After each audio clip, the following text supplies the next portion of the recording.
하나님이 이 모든 말씀으로 말씀하여 이르시되 나는 너를 애굽 땅 종 되었던 집에서 인도하여 낸 내 하나님 여호와니라. 너는 나 외에는 다른 신들을 내게 두지 말라. 아멘. 네, 오늘 제1계명이라는 제목으로 말씀 전하도록 하겠습니다. 제가 군대에 있을 때 전방에 투입이 돼야 돼요. 여러분, 군인들이 총 들고 생활하는 것보다 삽자루 들고 있는 시간이 더 많다고 그러잖아요.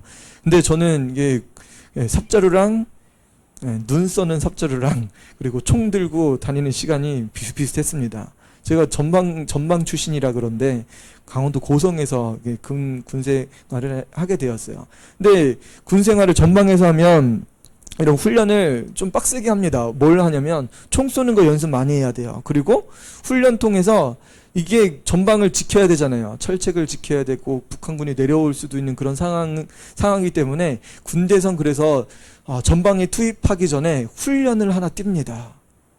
여러분, 혹한기도 뛰죠. 그리고 뭐 유격 훈련도 뛰고 그러는데 특별히 전방 올라가기 전에 뭐 유격 훈련 같은 거를 합니다. 유격 많이 들어보셨죠? 남편분들한테도 들어보고 아빠한테도 들어보고 그러셨죠. 유격 훈련을 가는데 이게 전방 들어가기 전에 이걸 해요. 그래서 한 일주일 동안 했던 것 같아요. 한 5일인지 일주일인지 저는 뭐 20년 전 일이니까 저도 기억은 잘 안 납니다. 아무튼 전방에 올라가기 전에 이게 완전 군장 20몇 킬로, 뭐 거의 30킬로 돼요. 군장 차고 총 차고 여기 방독면 차고 해가지고 이렇게 그 유격 훈련장까지 갑니다. 유격 훈련장에 가가지고 가자마자 짐을 내려놓고 텐트를 쳐요. 일주일 동안 살아야 될 집을 짓는 거죠. 그 다음에 집을 진 다음에 몇 날 며칠 동안 훈련을 하고 합니다. 그리고 이제 훈련을 다 마치고 나서 돌아와요. 돌아오는 동안 거리가 갔던 거리보다 돌아오는 구간은 더 멀리 돌아와요. 왜요? 훈련을 많이 했으니까 체력이 많이 채워지잖아요. 체력 소모가 아니라 훈련 근육이 생긴 거예요. 그래서 더 먼 데로 이렇게 해가지고 돌아옵니다. 부대에 딱 들어오면 무슨 일이 벌어지냐면 빰빠레가 울려 퍼져요. 빰빠빠빠 이런 빰빠레는 아니고, 그럼 이게 사단에서 군악대가 와서 훈련 잘 뛰고 돌아왔다고 이게 행가리 쳐주는 것처럼 이게 풍악을 울리는 것처럼 이렇게 해요. 군악대가 그럽니다. 이 사람들은 뭐예요? 이제 전방에 투입돼도 될 군인입니다. 훈련된 사람들입니다. 라는 것을 사단에서 인정해 주는 거예요. 국가에서 인정해 주는 거예요. 그래서 군악대가 와서 축하해 주는 거예요. 여러분, 군악대가 한번 울린 적이 성경에는 많이 있지만 특별히 성경에서 제일 먼저 이렇게 나팔 소리가 울려진 사건이 있어요. 나팔 소리. 나팔 소리가 언제 울려졌냐면 하나님이 시내산에서 이스라엘 백성들을 모아놓고 출애굽해서 광야에서 이렇게 시내산에서 오고 이제는 가나안 땅으로 들어가는 그 여정으로 들어가는 길에 시내산에서 하나님께서 모든 백성들을 다 모아놓으셨어요. 이스라엘 모든 백성들을 다 모아놓고 하나님께서 직접 이스라엘 백성들에게 말씀하려고 하십니다. 그게 뭐예요? 그게 바로 십계명입니다. 그게 바로 율법을 알려주는 과정이에요. 오늘 출애굽기 19장에 나오는 내용이 이스라엘 백성들을 이 시내산 앞에 모으고 이스라엘 백성들을 거룩하게 하고 이제 하나님이 임재하는 것을 볼 앞에 하나님 임재하는 것을 보게 돼요. 이전까지는 하나님은 누구를 통해서 말씀하셨냐면 모세를 통해서 이스라엘 백성들에게 대신 말씀해 주거든요. 근데 이번만 특별히 하나님은 이스라엘 모든 백성들을 모아놓고 하나님께서 직접 말씀하세요. 그런 이야기 들어보셨어요? 하나님 직접 말씀하신 거? 들어보신 적 있어요? 없죠. 19장 16절입니다. 셋째 날 아침에 우레와 번개와 빽빽한 구름이 산 위에 있고 나팔 소리가 매우 크게 들리니 진중에 있는 모든 백성이 다 떨더라. 하나님이 이스라엘 백성들에게 말씀하려고 하는 과정이에요. 과정에 무슨 소리가 들렸다고요? 우레소리. 쿵! 천둥 번개가 막 치는 거예요. 빠바방. 그러면서 빽빽한 구름. 이런 구름이 그냥 조금 있는 것도 아니고 촘촘하게 있는 거예요. 앞을 분간할 수도 없을 만큼 이 시내산에 구름과 천둥 번개가 막 치고 있어요. 거기에 또 하나 소리가 추가된 게 무슨 소리예요? 나팔 소리. 나팔 소리가 매우 크게 들리니. 그럼 누가 오시려고 이런 소리가 나는 거예요? 20절 말씀, 19장 20절입니다. 같이 한번 보겠습니다. 시작. 여호와께서 시내산 곧 그 산 꼭대기에 강림하시고 모세를 그리로 부르시니 모세가 올라가매. 여러분 누가 임하셨대요? 시내산 꼭대기에? 하나님이 임하셨대요. 하나님이 임하셔서 하나님이 임하시는 이 광경을 지금 이스라엘 백성들이 보게 하신 거예요. 그렇게 모세를 부르셔서 모세는 올라갔다가 다시 내려오죠. 다시 내려와서 이제는 이스라엘 백성들 모든 백성들 앞에 말씀하십니다. 20장 1절에 하나님이 이 모든 말씀으로 말씀하여 이르시되 누구에게 말씀하시는 거예요? 이스라엘 모든 백성들에게. 모세에게 말씀하시고 대언하는 과정이 아니라 이번만은 특별히 하나님께서 직접 이스라엘 백성들에게 임재하셔서 말씀하시는 거예요. 나는 너를 애굽 땅 종 되었던 집에서 인도하여 낸 내 하나님 여호와니라 라고 말씀하시죠. 여러분 23절 말씀 볼게요. 18절입니다. 뭇 백성이 우레와 번개와 나팔 소리와 산의 연기를 본지라 그들이 볼 때 떨며 멀리 서서. 이걸 지금 하나님께서 임재하셔서 이스라엘 백성들에게 말씀하신 거예요. 여러분 그 가운데 있었던 말씀이 뭐예요? 십계명 이야기입니다. 하나님께서 임재하셔서 십계명 이야기를 하신 거예요. 첫째, 둘째, 셋째, 넷째, 열째까지 말씀하시고 나니까 그 다음에 18절에 무슨 이야기를 하는 거예요? 뭇 백성이 우레와 번개와 나팔 소리와 산의 연기를 본지라 그들이 볼 때 떨며 멀리 서서 모세에게 말합니다. 당신이 우리에게 말씀하소서 우리가 들으리이다. 하나님이 우리에게 말씀하지 말게 하소서 우리가 죽을까 하나이다. 이 시내산에서 누가 말씀하신 거예요? 이스라엘 백성들 앞에? 이스라엘 모든 백성들 다 모아놓고 하나님께서 직접 말씀하신 겁니다. 그래서 십계명은 굉장히 중요해요. 이전에 있었던 율법이나 이전에 있었던 뭐 다른 그런 것보다 제일 중요하다고 보는 거는 하나님께서 이스라엘 백성과 직접 언약하시고 직접 말씀하신 이 십계명이 너무나 중요한 거예요.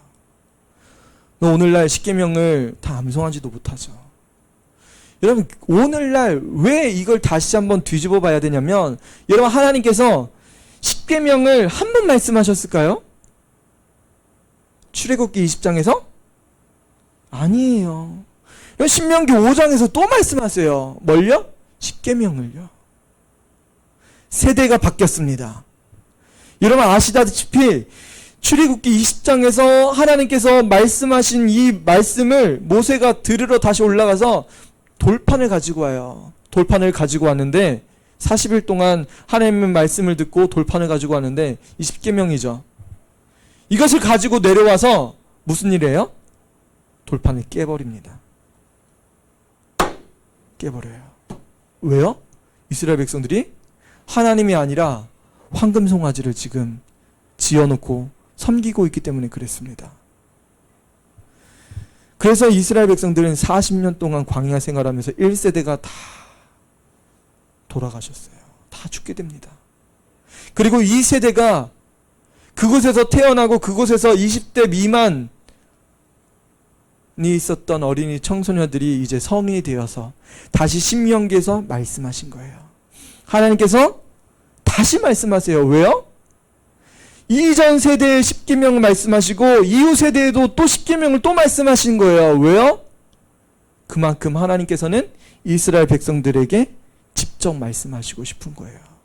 여러분 그렇다면 오늘날 신앙생활하는 사람들에게 이 십계명은 하나님께서 말씀하시고 싶어 하실까요? 안 하고 싶어 하실까요? 여러분 1세대에도 하나님께서 말씀하셨어요. 직접. 2세대에도 하나님께서 직접 말씀하세요. 여러분 그러면 3세대 어떻게 하실까요? 3세대. 여러분 우리가 예수님 믿는 3세대라고 생각해 보세요. 기독교가 대한민국에 들어와서 1세대, 2세대, 지금 3세대예요. 4세대, 5세대 가는 집안도 있어요.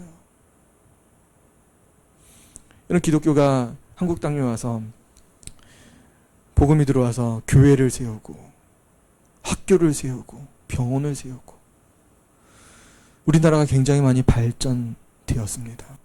그 시대의 부모님들은, 그 시대의 할머니 할아버지는 교회가 곧 자기 집이었어요. 쫓겨나면 교회 가고 새벽 예배, 주일 예배, 온 종일 주일 예배 드렸어요. 아침, 점심, 저녁으로 예배 드렸습니다. 수요 예배, 철야 예배, 밤새서 기도하고 그랬어요. 2세대가 지나고 3세대인 지금 이 시대, 2세대인 저희도 감당하기 어려워요. 부모 세대 그 신앙을 감당하기가 힘들어요. 저희도 고은빛교회가 세종에 개척하고 교회가 있지만 주일 예배 한 번 드리기가 쉽지 않은 거예요. 성도가 예배를 안 와요. 수요 예배가 힘들어요. 철야 예배 없어요. 새벽의 예배 아무도 찾지 않습니다. 기도하지 않아요. 여러분 2세대도 이렇게 힘든데 이런 3세대는 신앙이 존재할 수 있을까? 여러분 어떻게 보면 우리의 신앙은 실패라고 볼 수도 있습니다. 성경 공부도 안 되고 예배도 안 되고 신앙에 더 이상 진보가 없습니다. 여러분 이때 하나님께서 뭘 말씀하시길 원하실까요? 여러분 1세대에도 하나님께서 말씀하시고 2세대에도 하나님 직접 말씀하셨다고 하면 3세대에도 하나님께서 직접 말씀하시고 싶어 하시는 게 있으시다는 거예요. 그게 뭐예요? 따라해 볼게요. 그것은 바로 십계명이다. 여러분 그거 바로 십계명입니다. 여러분 신앙이 무너질 때 하나님께서 지금 우리에게 꼭 필요하신 말씀, 이 십계명이 굉장히 중요한 거예요.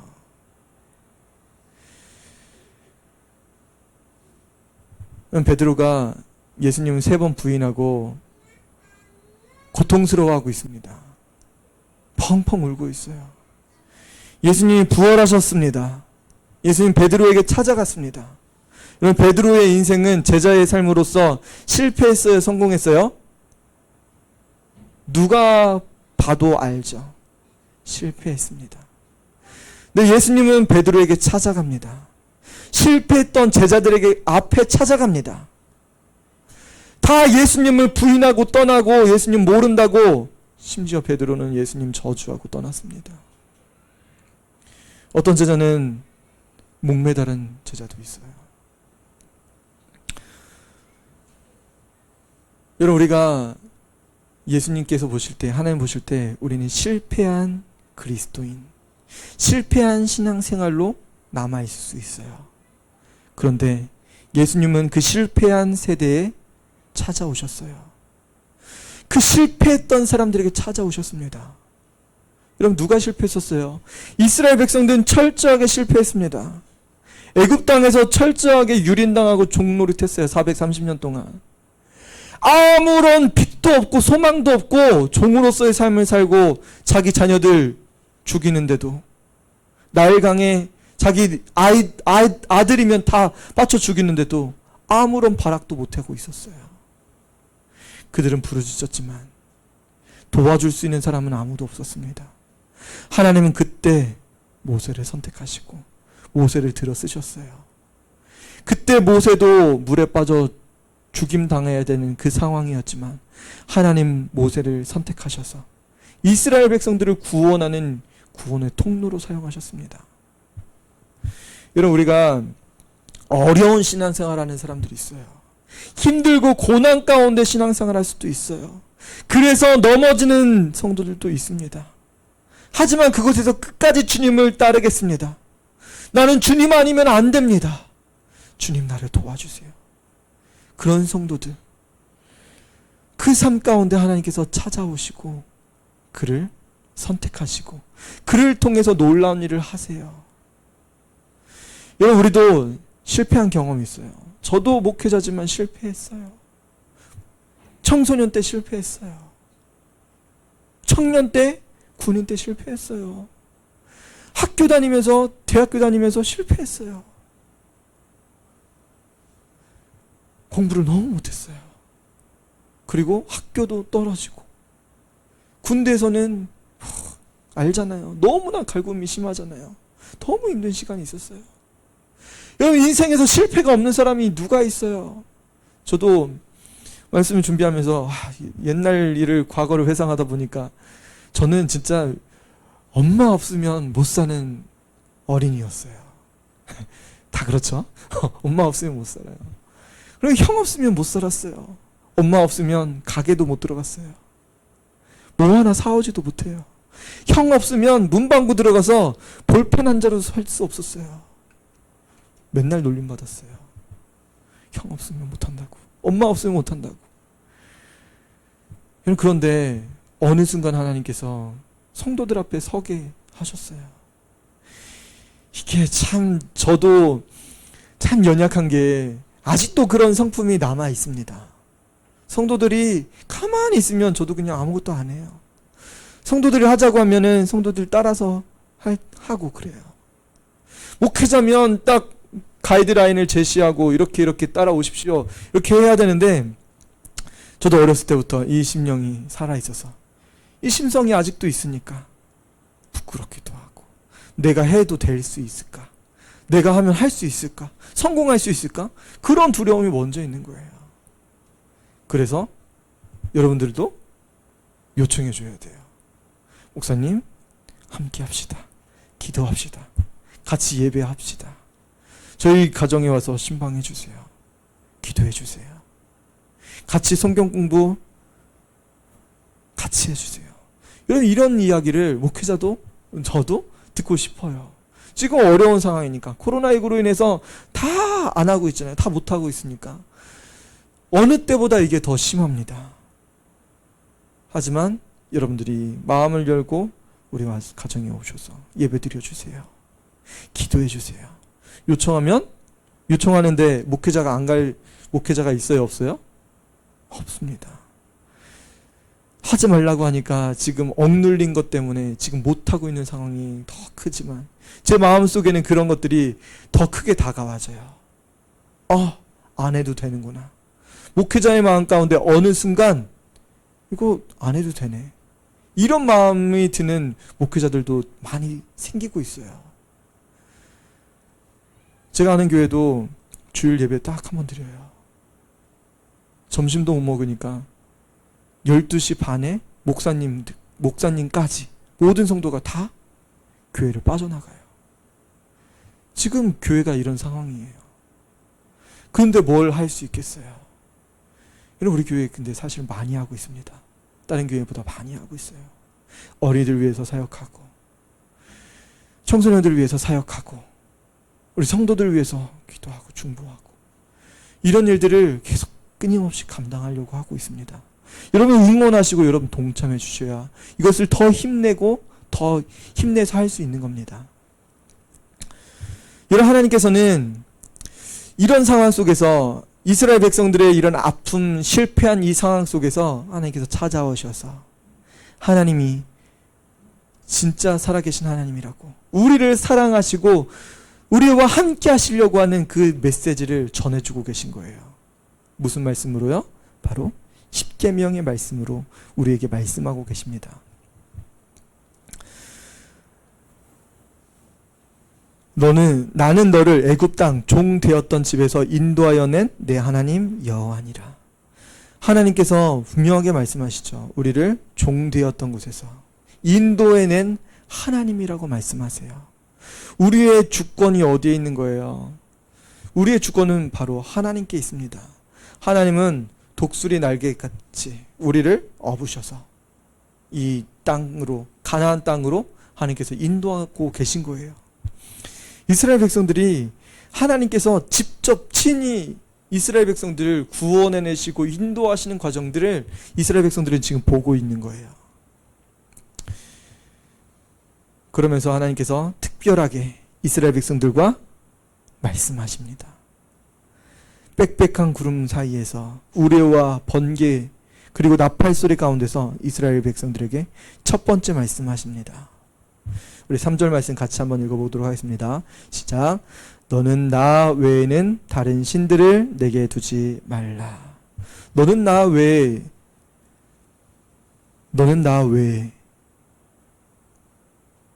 지금 이스라엘 백성들이 누구를 섬기는 거예요? 하나님 섬기죠. 근데 이전에 430년 동안 하나님의 이름보다 더 많이 들었던 신들의 이름이 있습니다. 누구예요 그게? 이집트의 애굽의 신들이죠. 애굽의 신들, 그 10가지 신들을 재앙을 통해서 다 멸망시키시고 출애굽하게 되었는데, 하나님은 또 가나안 땅에 가면 또 신들의 이름이 있다고 말씀해 주시는 거예요. 발, 아세라, 뭐 많은 신들이 있죠. 그런데 너는 나 외에 다른 신들이래요. 신들. 여러분, 이스라엘 백성들이 한번 생각해 보세요. 이스라엘 백성들이 하나님만 섬겼을까요? 아니면 다른 신들도 섬겼을까요? 아니면 하나님을 배반하고 배신하고 다른 신들, 우상을 섬기고 있을까요? 이 말씀은, 3절 말씀은 구체적으로 보면 너는 나 외에는 다른 신들을 내게 두지 말라. 여러분, 하나님을 안 섬기는 게 아니었던 거예요. 이스라엘 백성들이. 이스라엘 백성들은 분명히 자기 신이 하나님이라는 사실을 알고 있었어요. 그런데 애굽 땅에서 살려면 그 주인들을 섬기려고 하면 누구를 섬겨야 되는 거예요? 하나님 플러스 애굽의 신들 섬겼어야 되는 거예요. 그리고 가나안 땅에 가면 이제는 농사를 지어야 되는데 이스라엘 백성들을 농사 잘 지어요? 잘 못 집니다. 그리고 광야에서 40년 있잖아요. 이전 세대는 어떻게 농사를 지었을지 몰라요. 그런데 광야에서 40년 동안 만나와 메추라기만 먹었던 이스라엘 백성들이 농사를 지을 수 있겠어요? 저도 부모님이 농사 지셨지만 저더러 지금 벼농사라고 하면 못해요. 어렸을 때 봤는데 못해요. 여러분 할 수 있어요? 여러분 다 농사 짓는 거 다 봤잖아요.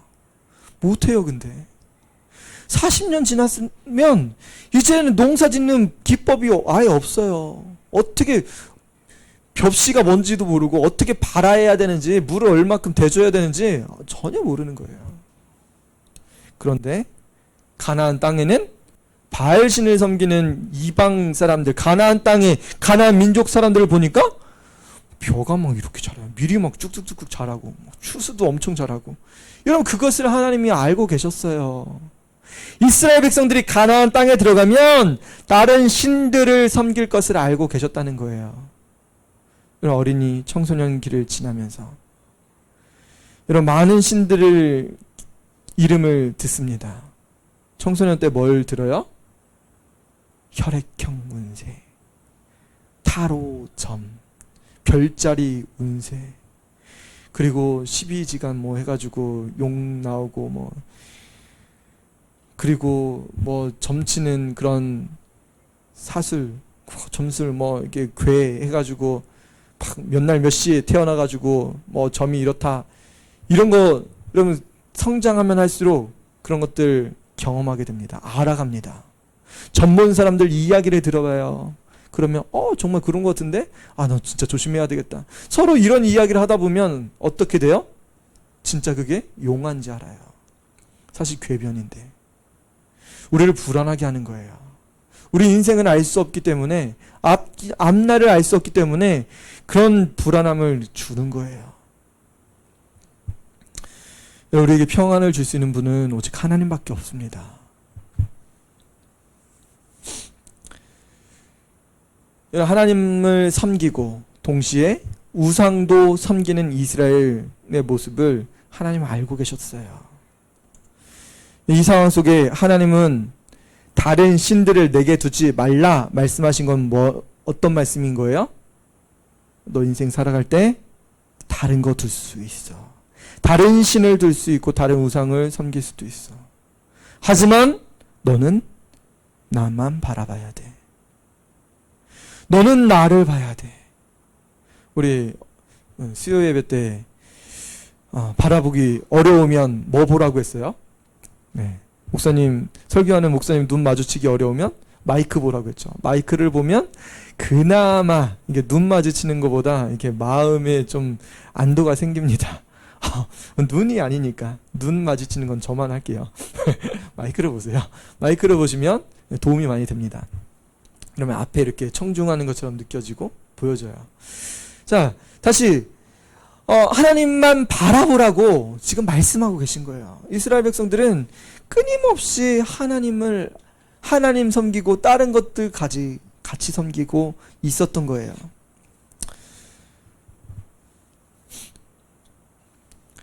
골로새서 3장 5절에요. 탐심은 우상숭배니라 라는 말씀이 있습니다. 뭐가 우상숭배라고요? 탐심. 하나님 우상숭배하지 말라고 하는데, 다른 신들을 내게 두지 말라고 하셨는데 탐심은 우상숭배라고 말씀하셨어요. 탐심은 뭔가 엄청나게 갖고 싶어하는 마음인 거예요. 저거 갖고 싶은데? 저거 내가 꼭 소유하고 싶어. 우리 지난주에 이제 아들이 그래요. 막 당근을 막 보는 거예요. 이게 벌써 당근을 알아요. 당근질을 하는 거죠. 당근질을 막 계속 보고 있어요. 뭐 하고 있어요? 핸드폰을 찾아보고 있어요. 자니까 깨지고 느리고 해지니까 친구가 누가 있는지 이게 플립폰을 사고 싶다고, 플립을 아빠 35만 원에 나왔다고 사달라고. 보자, 옆에 이렇게 금 가 있어요. 사면 안 돼요. 50만 원에 나왔어요. 보니까 떨어뜨려 가지고 이게 완전히 이게 펴지지 않는 핸드폰인 거예요. 사면 안 돼. 좋은 건 얼마예요? 90만 원으로 가야 돼요.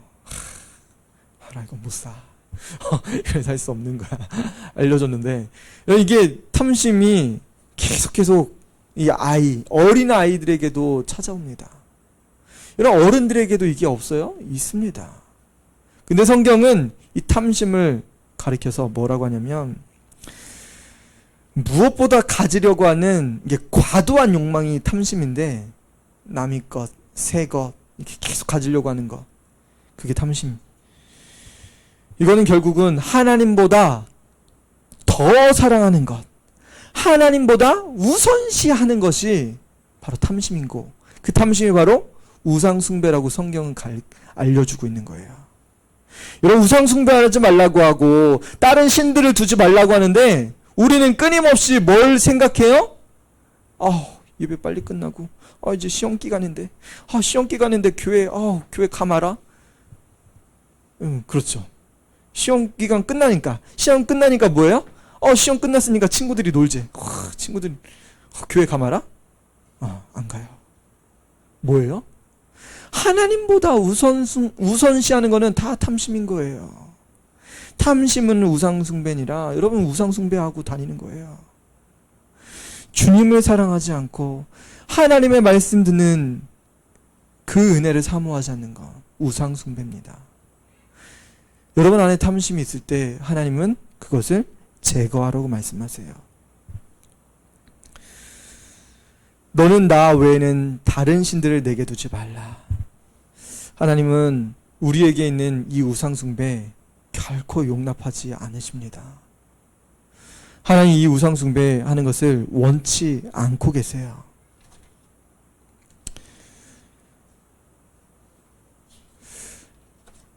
하나님께서 우리에게 주신 이 구원의 은혜, 여러분, 우리 모두 구원받았어요. 그런데 어떤 성도들은 이 십계명을 지켜야 구원을 받는다라고 여기는 분들이 계세요. 하지만 이 십계명은 뭐예요? 구원의 수단이 아닙니다. 구원은 예수님을 믿어서 구원받는 거예요. 나의 모든 죄 용서해 주시고 대속하신 예수님, 그 피로 용서함 받았다는 사실을 예수님을 믿는 그 순간 이루어집니다. 그래서 나의 모든 죄는 하나님께서 다 용서해 주시는 거예요. 그렇다고 하면 이제 1세대, 2세대, 3세대에 하나님께서 하시려고 하시는 말씀이 뭐예요? 십계명을 통해서 성도의 삶을 다시 세우라고 말씀하시는 거예요. 여러분의 무너졌던 신앙의 삶, 여러분들이 대충대충 살고 여러분들이 여러분 마음대로 살아도 되는지 아는 그 신앙의 삶을 하나님께서 다시 세우라고 말씀하시는 거예요. 여러분, 이 시간 제1계명이 여러분에게 울려 퍼졌다고 하면 누가 말씀하신 거예요? 목사님이 말한 게 아니라 바로 하나님이 말씀하신 겁니다. 하나님이 빽빽한 구름 사이에서 우레와 번개와 나팔소리 가운데서 여러분들에게 말씀하신 거예요. 여러분 안에 다른 신들을 섬기지 말라고 하나님께서 우리에게 명령하신 겁니다. 이런 시간에 같이 기도했으면 좋겠습니다. 우리는 지금까지 우상 숭배하고 살았습니다. 하나님을 첫 번째가 아니라 하나님 우선순위로 두지 않았던 모든 것들은 다 탐심이고 우상 숭배였던 겁니다. 여러분, 다른 것들을 섬기면 안 됩니다. 여러분의 삶이 망가지고 여러분의 신앙 삶이 아닌 거예요. 여러분, 다른 것을 탐할 때, 다른 것을 가지고 싶을 때 하나님보다 더 큰 욕망이 드는 그 생각, 그 마음, 그것에 사로잡히는 그 순간 여러분 우상 숭배하는 겁니다. 하나님 그것을 하시길 원치 않으세요. 하나님 여러분 실패했을 때도 찾아서 여러분들에게 말씀하시는 분입니다. 여러분 구원해 주시는 분이에요. 너는 나를 사랑하느냐? 여러분 실패했을 때도 예수님은 찾아서, 하나님은 찾아가서 이스라엘 백성들을 구원하시고 예수님은 그들을 만나주시는 분인데, 여러분 실패했다고, 여러분 잘났다고, 여러분 하나님보다 더 좋은 게 있다고, 여러분 그것은 우상숭배예요. 신앙생활은 그렇게 하는 게 아니에요. 신앙인의 삶은 그것이 아닙니다. 여러분 잘못된 삶을 버려야 돼요. 하나님께서 여러분 사랑하고 계십니다. 여러분 하나님께 나아가면 됩니다. 하나님께서 용서해 주시고 온전한 신앙 삶을 다시 살길 원하십니다. 이 시간에 같이 들은 말씀 놓고 기도하도록 하겠습니다.